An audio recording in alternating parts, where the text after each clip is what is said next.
pense que je pourrais donner la même réponse que Kenzo. Quand on lui demande pourquoi il dessine des vêtements, il lui dit c'est mon destin. Bah, c'est devenu mon destin.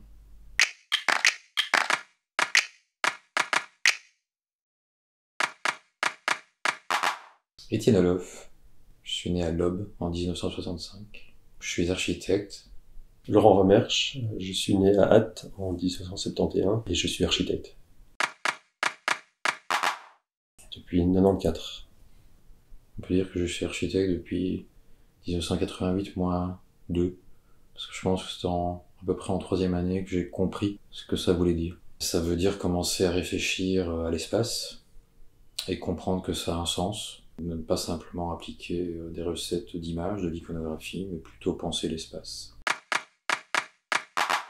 Je pense que je pourrais donner la même réponse que Kenzo. Quand on lui demande pourquoi il dessine des vêtements, il lui dit c'est mon destin. Bah, c'est devenu mon destin.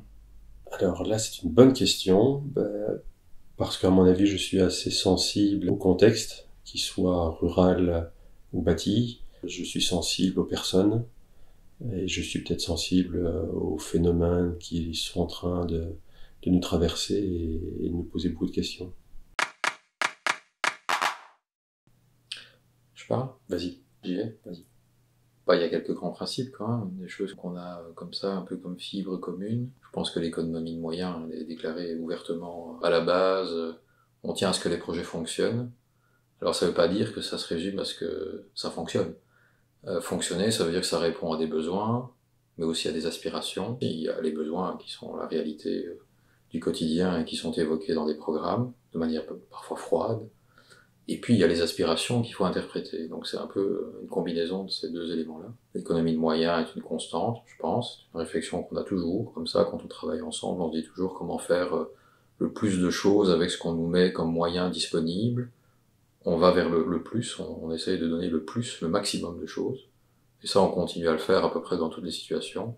Ensuite, je pense qu'on a essayé aussi, et qu'on tient à ne pas se laisser embarquer dans un effet de mode quelconque. Et que donc, c'était aussi une manière de rester soi-même dans une forme de matérialité directe, simple et radicale. Des projets qui se jouent de visuels forts, mais qui sont aussi très vite périmés, c'est pas notre truc. Et je pense que d'arriver à une qualité de projet modeste, en termes de prix, de construction, de qualité aussi d'entreprise qui les réalise. Voilà, on fait avec ce qu'on a. Mais nos bâtiments, je pense qu'ils vivent bien à travers le temps. Et quand on regarde nos premiers bâtiments, qui ont maintenant plus de 20 ans, je pense qu'ils pourraient être très contemporains. Nous, on aimerait bien essayer que notre architecture puisse être servir, ou en tout cas être mise en parallèle avec le souci d'économie d'énergie. Donc, essayer d'aller chercher des projets qui se donnent une intelligence avec peu de moyens. Pour ça, on a un peu une frustration, plus ou moins dans tous nos projets, de ne pas avoir à aller suffisamment loin dans cette démarche-là. Parce que on fait peut-être pas encore des investissements judicieux pour pousser les projets vers le low-tech ou des choses comme ça, quoi. Or ici, on est tellement normalisé, réglementé, on va vers des bâtiments de plus en plus économes. Par contre, c'est rarement poussé jusqu'à la limite. La limite, c'est peut-être justement de supprimer la technologie qui consomme et qui est là pour ventiler. Il y a peut-être des choses qui sont beaucoup plus simples à mettre en place. Et quand on voit un peu le côté, on vend du verre et on fait de l'architecture démonstrative pour dire que ces bâtiments-là sont verts, ou en tout cas se disent verts, je pense qu'on est à l'encontre de ça. Les années à venir sont peut-être pivot à ce niveau-là pour redevenir dans un monde réel avec une certaine justesse et une justesse de circuit court aussi. On nous le vante, on nous le met en évidence. On va revenir aux architectes du Vorarlberg, ils sont bons dans leur territoire. Est-ce qu'ils sont bons quand ils sont à l'international ? Peut-être moins. Donc voilà. Un architecte. Oui, mais ça, c'est... Patrick Bouchard revendique le fait de ne pas aller construire là où il ne connaît pas.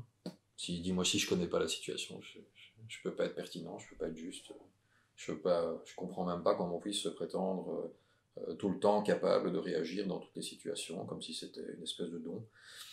Voilà, on lit Bouchin, il exprime très bien le fait qu'être local, ça ne veut pas dire être débile, hein. C'est être simplement conscient des enjeux et de les exprimer de manière claire, précise, et de faire le maximum avec les acteurs et les moyens possibles dans un périmètre très précis. Et c'est extrêmement original comme démarche. J'entendais Philippe Madec il y a 3 semaines en conférence, donc sa posture, c'est de dire maintenant on est peut-être dans une époque où il faut quand même considérer qu'on ne détruit plus rien, quoi. On ne détruit plus rien. C'est clash, quoi. C'est frontal, c'est comme une espèce d'affirmation à méditer, quoi. Bon, voilà, ça c'est quand même des choses qui pourraient commencer à devenir des lectures un petit peu plus critiques de la situation contemporaine pour dire c'est quoi les architectures d'aujourd'hui.